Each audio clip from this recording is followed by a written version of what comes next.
Hey everyone, welcome to this episode of Mismatch. So, we are doing a little something different and what I like to call a holiday special, where what better time than the end of the year to kind of recap some of the most, memorable moments I think that we've had on the show. And the reason why is because the holidays really are a special time.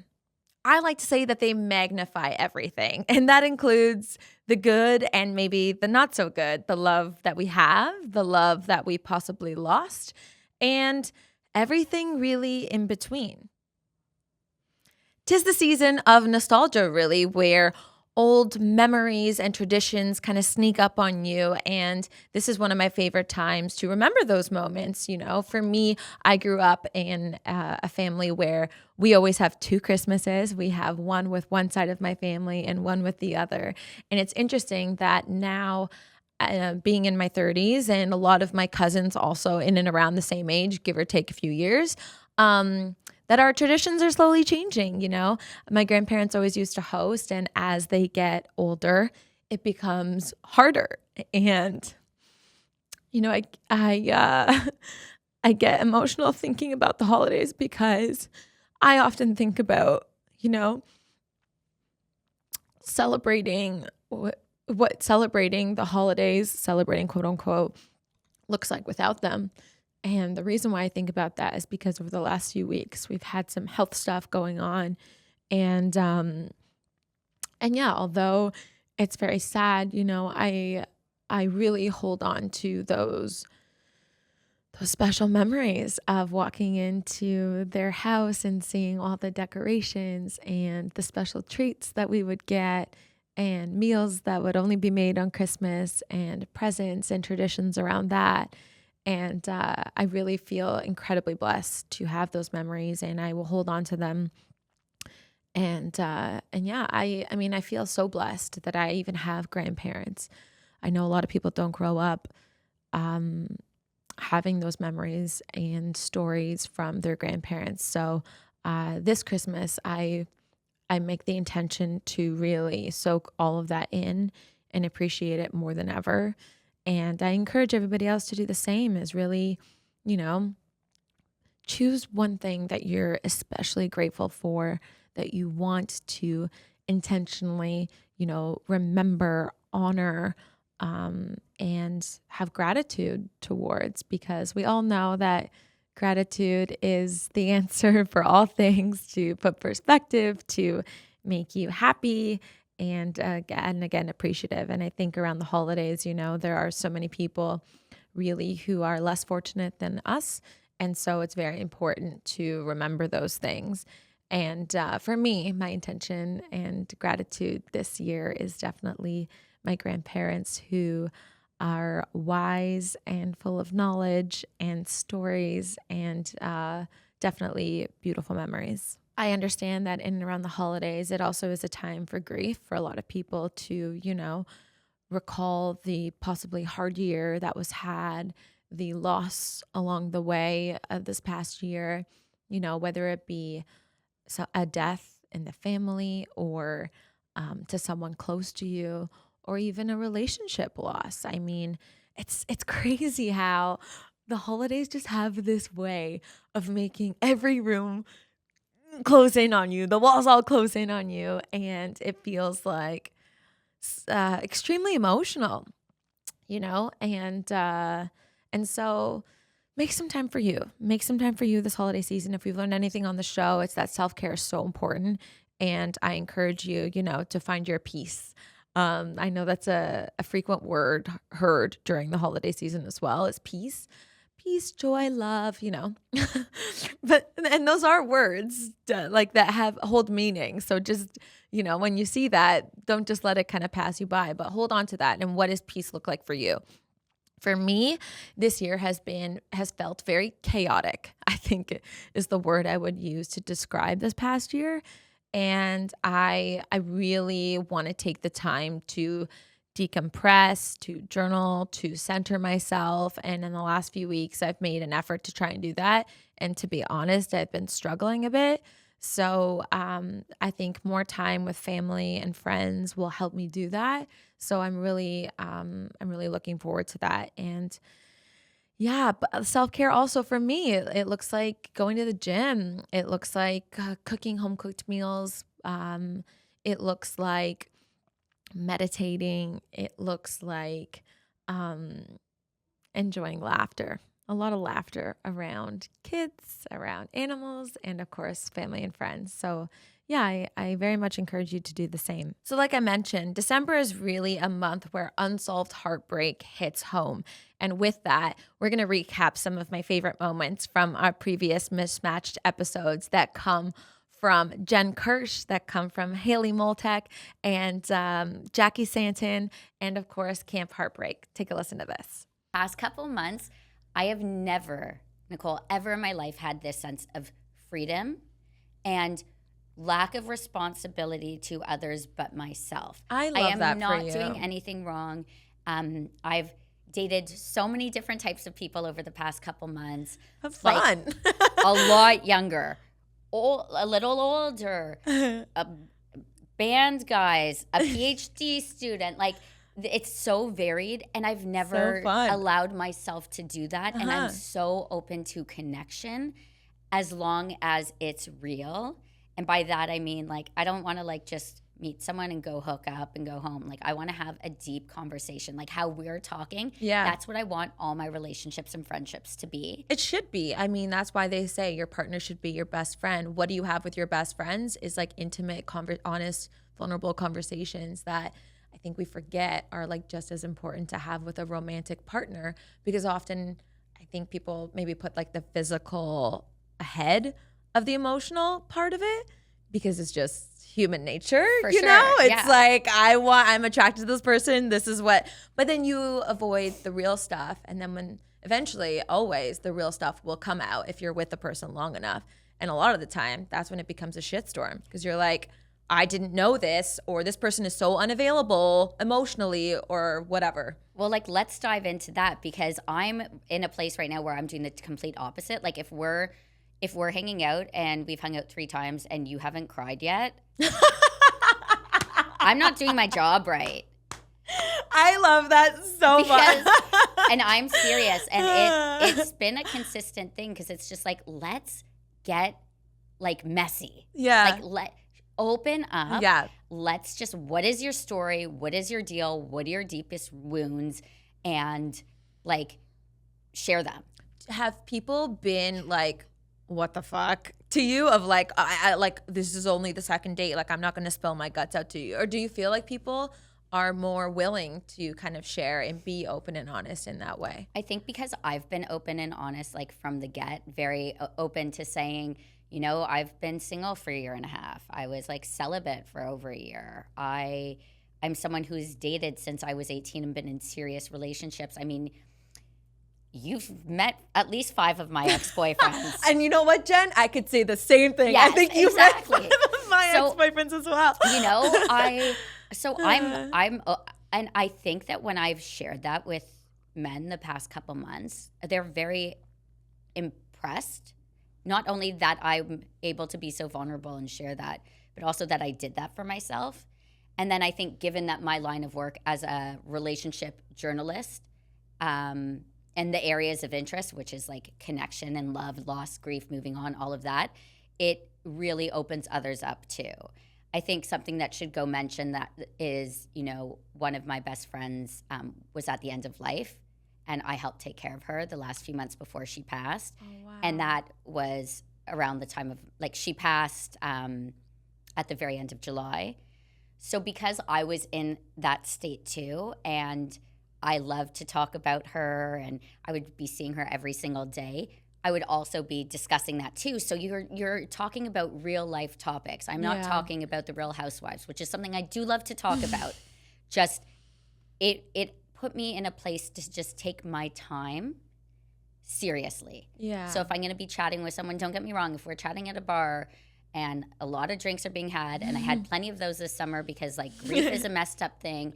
You know, maybe I'm not having like the most coherent conversations with depth, but I'm not cutting anything out to make someone else feel safer or Yeah, to play it more cool. for This sure. is maybe I'm not cool, and I'm totally okay with that. But what you see is what you get. Hmm. Yeah.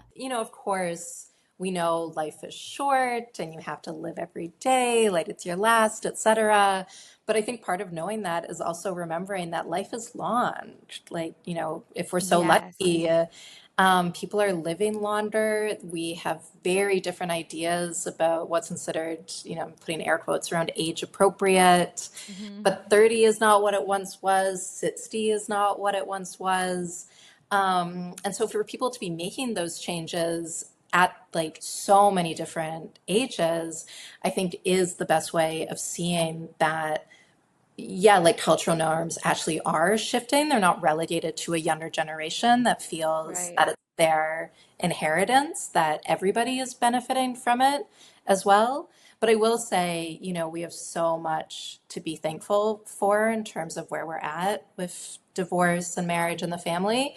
And also, there's still so much work to be done that every generation does need to make sure that we're holding on to, because yeah, there are a lot of people out there that would like to see us regress and would like to see people limited in their freedoms of how they organize their families and their lives. Hmm. Freedom is scary for some people to accept. Oof, That's why, really? Yes, right? absolutely. So I want to go back to your journey with divorce, if we can, Haley, because you met your ex-husband when you were 16, also like so young. And I believe you were together, what is it, like 12 years? That's Yes.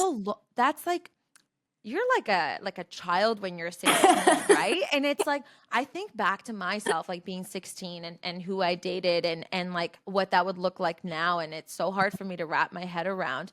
Like for you, like how did you kind of like I would say like grow like apart and really like realize that, because I think there is so much pressure to, have that fairy tale of you or your high school sweetheart and keep that going and fight for that as much as you can. But people need to learn to like it's like when to let go. You know what I mean? Definitely. And that is so hard. It never gets any easier. This is so silly, but a while ago, like much more recently, I was talking about this with a friend about how does anybody manage to actually end a relationship?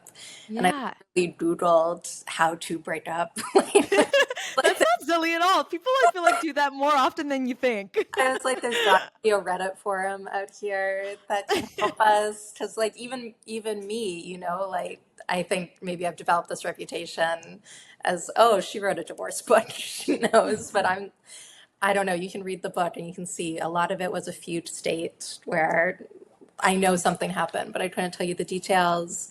And so that is another reason I think that it made sense to call the book a memoir and to Mhm. pull in lots of different experiences, but to center it around my personal story, because it's pretty different, to like meet For somebody sure. who you marry when you're in high school. For this generation that's like secular and living in an urban city, it's more common in other places and cultures. But that was what happened to me, and it worked for a really long time. It is how I got to see for myself that a long-term relationship can be a place where you grow together and give each other space to, both become the people that you're going to be and to see how your influence on each other shapes that as well. Hmm. I'm really grateful for that time and for that experience.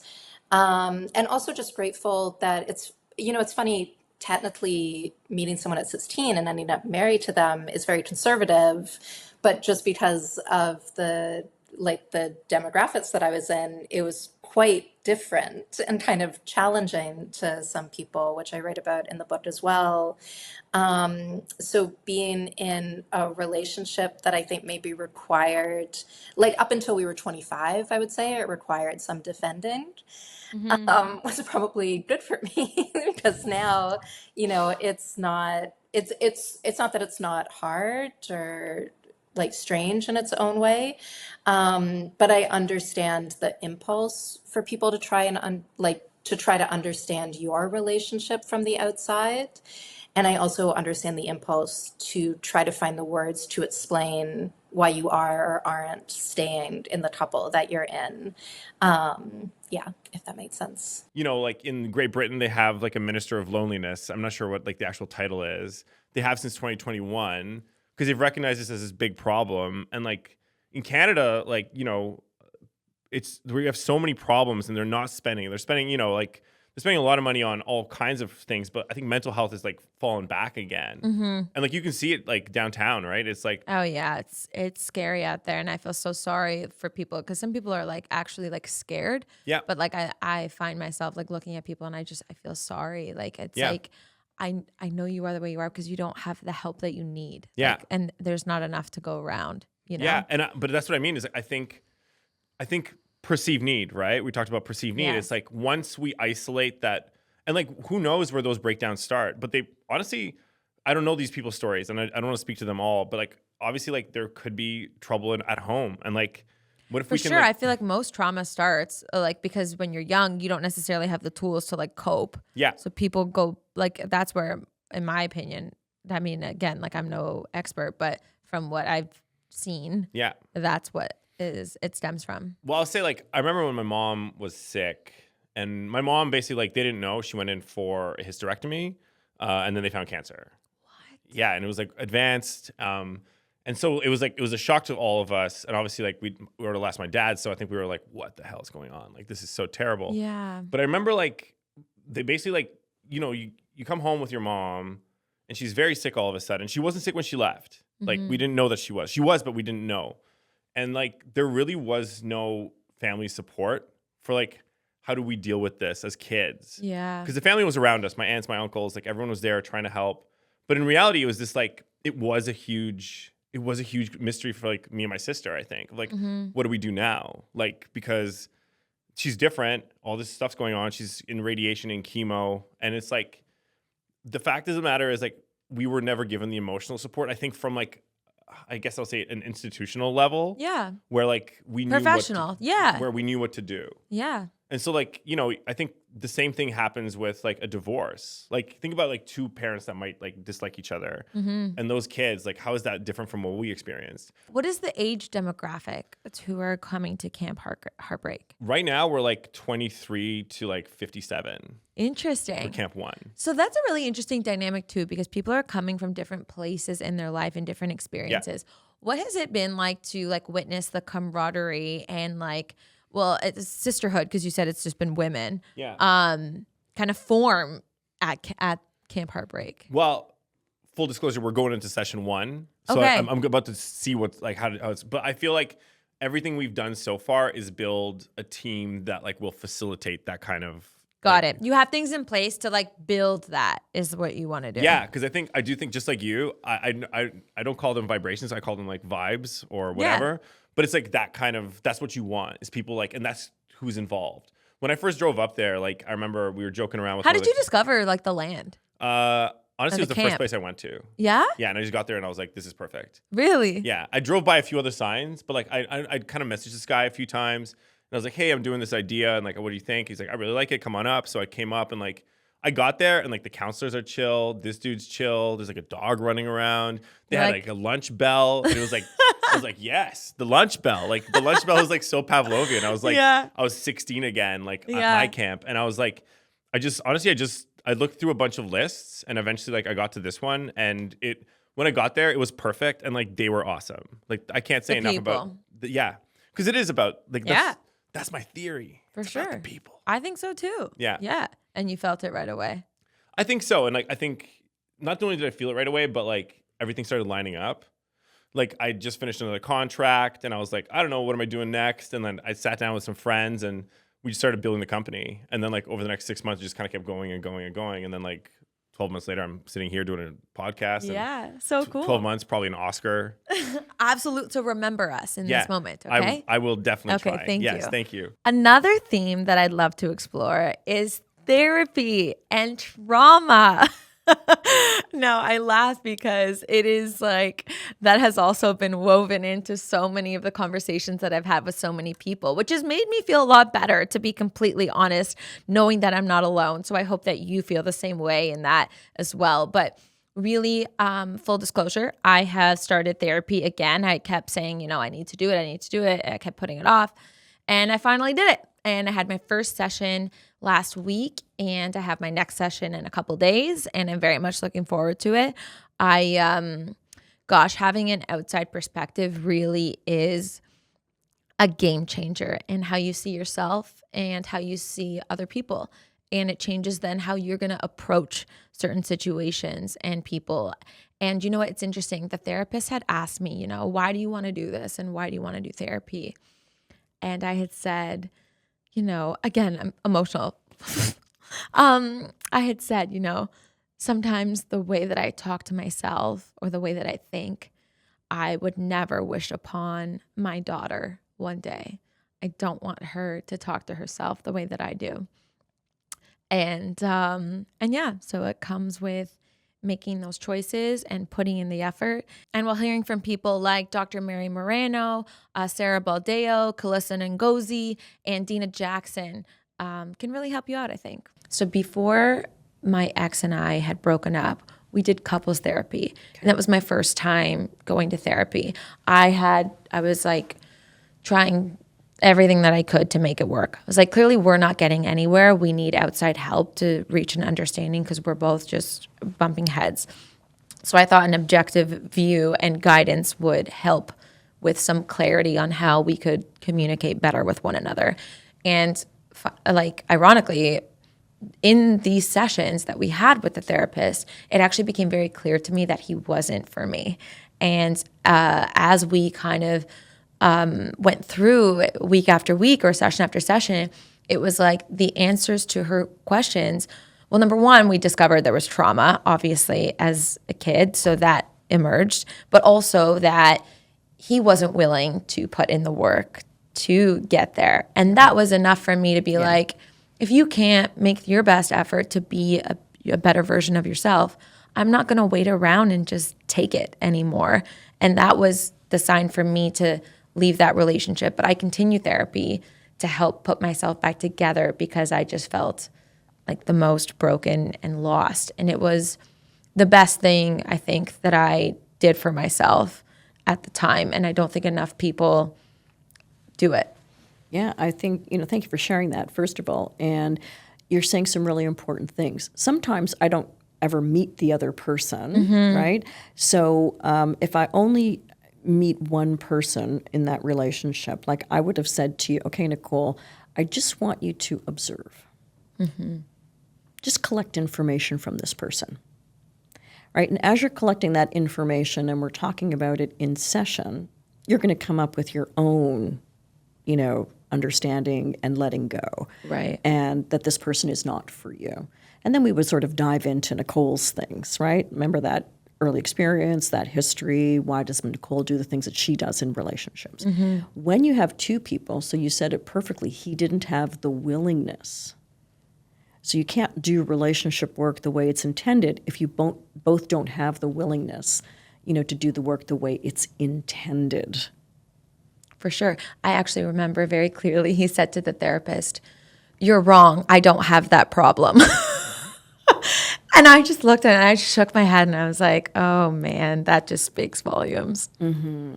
Well, and you're picking up those situations and how does this person handle themselves? Yeah. When they are under pressure, when there is conflict. We talked about emotional regulation, our functional adult and our adaptive child, right? And if I said, I usually say to people, if I snap my fingers, don't think about it. How old do you think you are emotionally? And they're like, And so it's a question that they, never thought about before. Well, that's how you're having conflict. And when they hear that, especially and some people, it's taken them a lot of time in therapy to start having that conflict in front of me. And so oftentimes I'll just sit quietly. And just observe. And just let them go. I won't let them go for a long period of time. And then I'll just say, is this what happens at home? And so I know if they're doing that in front of a perfect stranger, at Probably home, it's worse at times home. 10. Really? Absolutely. Yeah. And then I say, where are your children when you're having this conflict? And then the room is really quiet. And so one of the things that I'm really passionate about is children, right? Because we have a responsibility to and for children, even if we're not parents. And so I'm the voice for those children because those children can't advocate for themselves. Right. Yeah. That's really beautiful, and that's really nice to hear that, you know, in a setting like that, there's a voice for kids. And I get really passionate. that's good. And you should. Because then I think when you point that out, they most likely feel terrible. Like it's just they're not thinking of them. They're thinking of themselves in that moment and the conflict instead of what it's doing or the repercussions of that. Well, and then what happens, we talk about that generational trauma that filters through family. So depending on the level of dysfunction, that goes from, let's say, my parents, what they experienced from their parents, right, into them, into us, and then into my unborn children and their unborn children. So when you are aware and you recognize the pattern, you must be the change. And then you said it, in my introduction, change is not a skill, it's a choice. So in kind of making these decisions, again, like choosing to then let go or recognize that, how do you go about rebuilding what was lost from this relationship, from these people, to move forward as someone who learned a lesson, learned more about themselves as well? Because I know that's what we were chatting about earlier as well, before this podcast even started, is every breakup, I've learned a little bit more about myself. I've gained a lot more strength through each and every one. But it definitely wasn't something I wanted. It just probably was what I needed. Look, we all have a blueprint, Yeah. right? Like we're born and then we die. Those two are the two staples. And then all those twists and turns are the choices we make along the way, right? When it comes to relationships, right, you didn't find your person, right? And I try to explain to people, look at your relationships like experiences, because it gives you a little bit of distance, right? And breakups are hard to do anyways, right? It's a loss, Yeah. right? And there's different types Feels like a of, death. I say that often. I'm like, I feel like someone died. we call them living losses, right? So you go through the same stages of grief as you would if it was in death and dying, right? We have living losses, we have anticipated losses, and then we have losses through death and dying. Right? And so you sort of named a living losses when there's a breakup, divorce, separation. And when we talk about anticipated losses, those happen, let's say, if, you have a parent that has dementia or Alzheimer's. Right? So where there's an watching and end. witnessing, Right. That's hard. the anticipation of losing this person that you love, like through illness, disease, that sort of thing. And then obviously it's evident through death and dying. It took a lot of personal work for me to even feel I'm ready to share some of these experiences, and the experiences that are going to ground the research and that really say, hey, like I've gone through this. I'm not saying that I understand exactly what everyone else is going through. And we talk about empathy. that. Yeah. But I do want people to know life happens. Horrible, horrible things happen. And you don't just have to let life happen to you. You are in control. You are in the driver's seat of your brain and of your life. And your brain is what controls you. And so you are the one who makes the decision to say, I want to take it to the next level. I want to go through that neural evolution. That next step of who I'm going to be is not only emotional, it's going to be cognitive too. And it's interesting because the decision that you had to make wasn't an easy one, if you're able to share. Yeah, This is very scary. So when I was 24, you know this about me. I love to plan. I have my lists. I have my planning. I know how things are going to go, or I'm going to make them go that way. Yeah. I'm going to make it I'm the happen. same. And that's a lovely sense of control. Unfortunately, cancer is one of those things that you don't control. So I was 24, I was married, I had my plan, things were going my way. I had I had a great corporate role, and I was pregnant. I was like, I want to have a baby at this time, and this is what's going to happen. And when I was 6 months pregnant, my doctor called me and shared news that completely felt like it was derailing all my plans. And he said, we discovered stage 4 cancer cells. Oh my God. It's aggressive. I really recommend that you have surgery. We're going to cut out a piece of your cervix. We're going to have you go through some treatments. And it's probably going to be fine. But I need to warn you, there's a probably 99% chance that you're going to have a miscarriage. Oh my gosh. And so at that juncture, and I say to people, everyone experiences pregnancy and motherhood and pregnancy loss and miscarriage differently. And I could never understand what another person went through. But for me in that moment, for my doctor to say that, I was livid. I was about to go into my 3rd trimester. I had all these dreams and hopes. And it really, Of course. it really came down to the choice given to me was my life or the life of my son. And I remember the people around me, there were people in my family, there were friends who said, you can always have another baby. It was so reductionist. It was very judgmental. For sure. It comes from a place of love because they want Totally. you to be okay. Of course. But not what you needed to hear. I think it was so painful to feel like my child's life was just this transaction that could be ended. And well, you can just have another baby because you're young and what are you doing? And so I did lose relationships with friends and family when I made the decision. I told my doctor, you know what? I know what I'm doing. I understand the risks.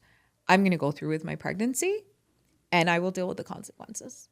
Wow. There may be consequences, and whatever the consequences are, I will deal with. But I plan to have my son. I'm going to have my son, and if things progress, so be it. And so I went through the rest of my pregnancy. They continued to kind of monitor how things were, and my doctors at Sunnybrook were very nervous, and they warned me like this is an intense decision that you're making. This is we can't tell you what to do. Yeah. And so today, my son will turn 15 at the end of this year. I have been, oh my gosh, now almost 16 years cancer-free. Wow. That's amazing. Thank you. That's such a long time. Yeah. And so I have to go back for cervical cancer screenings. But that is a moment when I should have shut down. I should have shut down. I should have said, I can't work. I can't function. I can't run my business. I can't do anything. Nicole, that was the time that I built my most successful business. That's like what? That was the time. So the company that I run now is a neurotechnology company. It operates in 40 countries. We work with the coolest. We work with the government, with the departments of defense. We get to build neurotechnology and we get to build very cool cognitive science AI tools. That was when I started that company. How? So this is the research. And I say to people, so there's a tool that I discovered when I was finishing my thesis work. It has a very long name, but the short version is ballistic interruption. It has 3 steps. And so I talk about it in my TED Talk from a couple of years. But the first step is called biological awareness. It is being aware of what is happening. Why am I feeling panic? Why do I feel like shutting down? Why am I going into this just anxiety mode and I can't function? And that awareness, like we talked about, is actually the ability to control those parts of your brain. It's the ability to control your limbic system, to control your neurotransmitters, the chemicals that are pumping through your body. That is the first, just like you can control your heartbeat. That is the first step and it's called ballistic interruption because you're interrupting happening. your kind of default setting. So that's step 1. And it's the hardest step because people have to learn. They have to learn about what's happening. They have to learn, okay, like this is the part of my brain that's taking over right now. This is why I'm reacting that way. I'm actually aware of it. That awareness, just like your awareness of your heartbeat, of your pulse, of your breathing, you can control your brain. That's the first step. The second step is called planning and rationalization. And so when I got this call from my doctor, of course, I needed to pause and say, okay, what is happening? My emotion center's in overdrive. My amygdala is pumping out adrenaline. It's pumping out cortisol, which is a stress hormone. This is what is happening. This is why I'm feeling like hyperventilating. This is why I feel out of control. The second step was, and it sounds silly, it's called planning and rationalization because it accesses the front part of your brain that is in control of anytime you plan something. Because you have to plan for the future. You have to reflect on what you're doing now. You have to access your memory. It literally builds a bridge between that old lizard brain and your new brain. You can actually, it's amazing. We can see it in MRIs. So in that moment, it was, okay, I'm gonna pause. I'm gonna become biologically aware. And now I'm going to plan how, and I mean granular detailed planning. Yeah. Here's what I'm going to wear to the doctor. This is the route that I'm going to take. These are the streets that I'm going to take. And it sounds silly because how does that help you? It helps you because you're building the connections between different neurological parts of your brain. Interesting. And what it does is it hijacks your brain. Wow. It's I hate to use the word hack, but you're hacking your instinctual response and you're hijacking that, oh my gosh, my life is over. And in that moment, I really was faced with a life or death situation. And when you hijack that, you override your brain's factory settings. And it helps you to kind of get to the point of, okay, well, now I'm in logic mode. I'm in planning mode. I'm in rational, critical thinking mode. And then the last step, I talk about it in the book. It's called neuronal visualization. Sounds way more complicated than it is. All you do is you visualize this new neural synapse that you've built between your old brain and your new brain. And it activates your vision center, which ironically is at the back of your head. Doesn't make any sense. Really? You'd think it would be at the front. Yeah. 'Cause that's where your eyes are. And when you do that, it hard codes that memory and it hard codes that whole approach that you've taken. So that if something else were to happen that got ignites it. the same part of your brain, it knows what to do. It knows what to do. So the next time Cool. something happens, and so it's this tool that you're building for the future for your brain. Yeah. You know? Are your feelings, your body, your emotion aligned? Right? Because a lot of us as humans carry a lot of our stress in our bodies, right? So it shows up And that's with illness. detachment. Oh yeah, 100%. Like sometimes people feel like, well, if you don't look sick, then you can't be sick, Yeah. right? But there's an invisibility factor to this as well. Not everybody knows what's going on. I mean, social media is a really good example of that. You know, Johnny and Sally have a perfect marriage. You know, they're traveling, the Amalfi Coast, all these things, you know, loving couple. And then the next week they're getting a divorce. And it's like, what the hell happened? Yeah. You know, I thought you were perfect. Yeah. It's because people show you what they want you to see. Right. And I get that. I mean, like some of it we want to keep close. Not everybody needs to know everything about you, but it really lends itself to this distorted view of what everybody's reality is. And we need to start talking about the fact that sometimes it's okay to not be okay. Just don't live there. Yeah. Oh, that's good. I like that. You hear it's okay to not be okay, but just not to live there. Yeah. Yeah. And there's no timeline on grief. And grief doesn't necessarily mean a death of a person. It could be the finalization of a relationship, a job, you know, some sort of toxic situation. And again, there is no timeline on getting through grief, right? But if we live there, then it's not going to be for your betterment. You have to find a way out or again, look for resources to help you do that if you feel like you yourself can't, which is where I was at. Because I had really supportive friends and family. And then I was like, it's just not doing it for me. Like there's something, I'm still not okay. Like this isn't enough for me. I'm still feeling like this. So Yeah. Oh, that's normal. Even for professionals, For me to find a therapist is really difficult because I find that too. Honestly, I'm kind of picky. I'm very picky, but we're I'm allowed to be. yeah. Right? If I'm going to spill my soul to you, my biggest thing is I need you to be smarter than me. So I can't be able to manipulate you or give you the answers that I think, I should be telling you. I Right. need someone that can actually break through my hard exterior because I don't like showing emotion. I don't. I feel... Have you always been like that? 100%. Yeah. Like, I don't want to be vulnerable because you're going to break my heart. Right. So I remember I went for a Reiki session once and this lady blew my mind. And she essentially just told me, the reason that you have struggled in certain relationships is, yes, because of some childhood trauma that you've gone through, but also you're adopted. So you're still trying to find home. Yeah. Right. And I'm like, I'm still trying to find home. Yeah, because like I'm adopted. So like, how come I wasn't wanted, in my mind frame, or I'm divorced. How come, that didn't work out?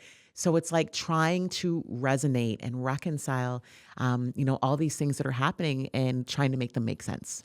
How do you make that make sense? Because that's really heavy and very hard to deal with and carry with you in life. For me, it was finally giving myself permission to grieve all of the traumas and relationships that I went through.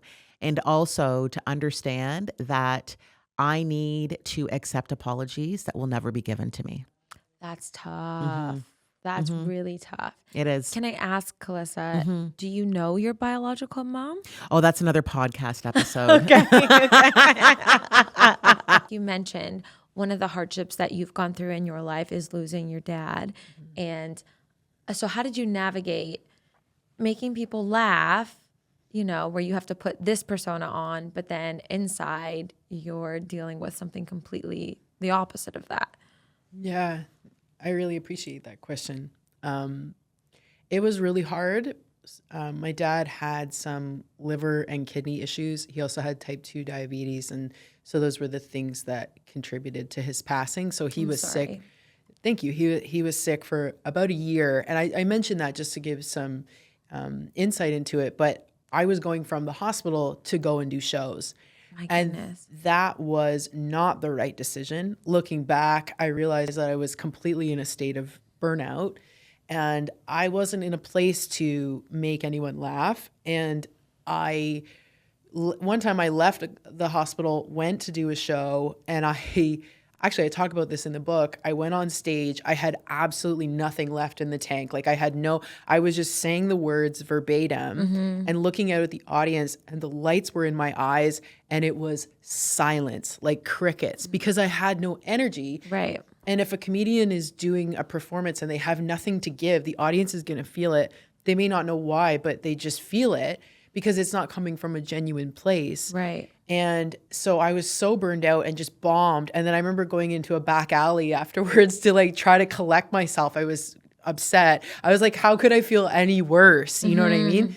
And a woman came up to me and she's like, you were just talking about working in an office and nobody there works in an office. She meant well. She meant very well, right? Yeah. She was trying to support. Yeah. But it was like, I just needed the Like, ground lady, to you open have up. no idea what's going on. Yeah, like it truly came from a good place when she Yeah. said that. But I was just like, that was the moment where I was like, I am fully burned out. I should not be performing right now. And that's something that I do share with anyone who works in entertainment. We know those moments when we get there where you're so burned out and there are so many other parts of your life that are just taking precedent. And it's just, you have to step away. And I didn't, and I paid for it. So yeah, there's a section on burnout in the book and what I do now to make sure that I don't get into that space. So I do a lot of breath work. I do a lot of EFT tapping. I don't know if you're familiar with that. I've heard about that before. It's like, so it's working with acupressure points in the body. So you're tapping like in between the eyebrows, underneath the eye, side of the hand, and there are other areas, the collarbone. And you're saying positive affirmations, but you're not just saying positive affirmations. You're checking in with how you're actually feeling. Like physically. So that touch is like the reminder that your physical body is getting that reminder. Is that like, It was, yes, but I'm tapping the wrong place. No, well, so these areas hold stress, and so acupuncture also works with acupressure points. So the same way that you put a needle in with acupuncture, Right. you're tapping to release that energy that gets stuck. Interesting. So when you tap and then you say a statement like, I'm feeling really doubtful right now, or I'm feeling really overwhelmed right now, you're being honest about what you're feeling, you're acknowledging that feeling, and then you're allowing yourself to be open to the opposite of that being true. So even though I'm feeling doubtful, I'm willing to tap on this doubt. And even though I'm feeling overwhelmed, I'm willing to let some of this go. And you just keep tapping and saying positive affirmations throughout. And I notice every time, even after doing it for like 5 minutes, I'll notice a huge shift. So this is a really nice exercise for anybody who doesn't really want to practice meditation, or they find their mind gets really busy. I find tapping can be so helpful. Another theme that I love to explore, and I talked about this, a few minutes ago, was family and the importance of that. And I think now more than ever during this time of year, family is of the utmost importance. And it could be your chosen family. It doesn't necessarily mean your biological family, but it could be your closest friends, and really spending time with them, appreciating them. And that doesn't necessarily have to be followed up by a gift, but really is just words. Words are pretty powerful things. So take a listen to some of my favorite family moments. Topping the list has to be my parents. Seeing them in this setting was really unique and really special. And, hearing their relationship and how that really is the groundwork for our family was really special. And we're also going to hear from Maya Veronich, who has a really unique story. And of course, singer-songwriter and musician, Lindsay L. What would you say, Mom, is your the thing that you love the most about Dad? Well, his heart. He's huge. He's so considerate of everybody, and will do anything for anybody, especially, all my family. You're gonna make. Aw. Because it's true. You do so much for my parents. I need it right now, and I appreciate that so much. I know. They're your parents, because like I said, his parents are my parents because we were together. So I grew up with them. Mm-hmm. Pops, he was difficult sometimes, but he was the best guy. We lost him. How many years now? No, 13. 13. And he was like another dad to me because we grew up together, and he loved me so much. And I was his. I don't want to say his favorite, but I think his favorite over his own kids. Over his own kids. That's for sure. I know how much love he had for me and you guys. But anyway, so we feel like that's the thing, is we just we'll do anything for each other's families. I mean, there are families, but you know what I mean. Anyways, and that doesn't come by. He could be dead tired. And he's and if I can't do something, if I'm being pulled in another direction, he'd be like, I'll go bring your parents this food tonight. And he's exhausted. He's worked 14 hours, been up since 3 a.m, and he was still wholeheartedly, happily, with no complaints. Never complains. That's a huge thing. I am a bit of a complainer. And because sometimes when I'm overtired, I kind of just shut down, and I'm like, I'm so tired. Where he doesn't say a word. Right. Mm-hmm. But so. And what about you, Dad? I don't have time to get tired, Dad. You know what? Like I said, I'm the most blessed man in the world. I have a beautiful family, and my family is extended family too, from my brother and my sister-in-laws and my brother-in-law, and I don't call my mom's parents my in-laws. I call them Mom and Dad. That's what they are. Yeah. So, but you know what? I have a great set of friends. I'm blessed. People would die for my life because what I have, right? And I never take for granted any day, because what you have today you might lose tomorrow, right? But I am so blessed that the people I have in my life, and it keeps me going. That it gives me energy. I if I can be there or do something to help somebody, I feel so good about what I do. Mm-hmm. What do you love the most about mom? Mom, I just love mom's. Mom's got the biggest heart in the world. She doesn't sometimes show it, but I know that she has the biggest heart in the world. Sometimes, like I show it more. Mom has it, but if she expresses it, she's the greatest woman I'll ever know. Do you mind sharing what your pregnancy looked like and what you experienced? Yeah, of course. Because you know what? Maybe someone else is going through this or has the same symptoms and they'll be able to figure it out. So when I first became pregnant, everything was good. And then probably once I was 4 months in, I just lost my ability to basically walk because I was in so much pain. Like my feet were in a lot of pain. And when I say that, it almost sounds so like minuscule and tiny and like, okay, your feet hurt. But here's the thing that people don't know is that you're a gymnast. So you're also used to a certain threshold of pain, which I'm going to say is a lot because being a gymnast is not easy on your body. So for you to say that you felt pain like that was probably even greater than like the average human would feel, honestly, because of your threshold. Yeah, that's what I tried explaining too once everything started going and I started going to see the doctors and everything. So I went to the ER like 7 times and I'm like, Oh my I God. cannot walk. I can't even sit. Like me sitting here, I would be in so much pain. I wouldn't be able to just sit here. Like I couldn't walk, but I also couldn't sit. I was just Like seizing pain or like numbness or it was like a seizing pain and it was terrible. like it was bad and eventually this pain like spread to my entire body and it almost felt like a flu and like I couldn't even peel an orange, for instance. Or I remember getting a book, a Dr. Joe Dispenza book. I don't know if you know who he is. He's this really big mindset like coach and he does kind of like Tony Robbins. Cool. Love Tony Robbins. But more on like the meditation side.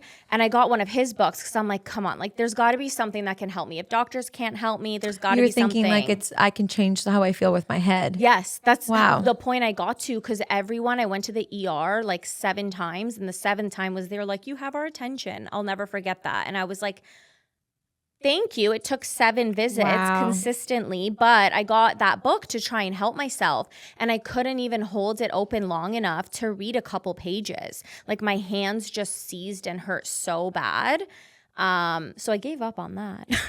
You poor thing. And you must have felt like you were losing your mind, honestly, with everyone telling you you're fine, nothing's wrong, yet you feel like this. Yes, you start feeling crazy. And then never mind you being pregnant. So the whole time I'm thinking, you're also growing a human. Is my child going to be okay? Because Yeah. the only thing they told me to take was 8 Tylenols a day. Oh my gosh. For 5 months while I was pregnant. I was popping 8 Tylenols a day. That's the only thing.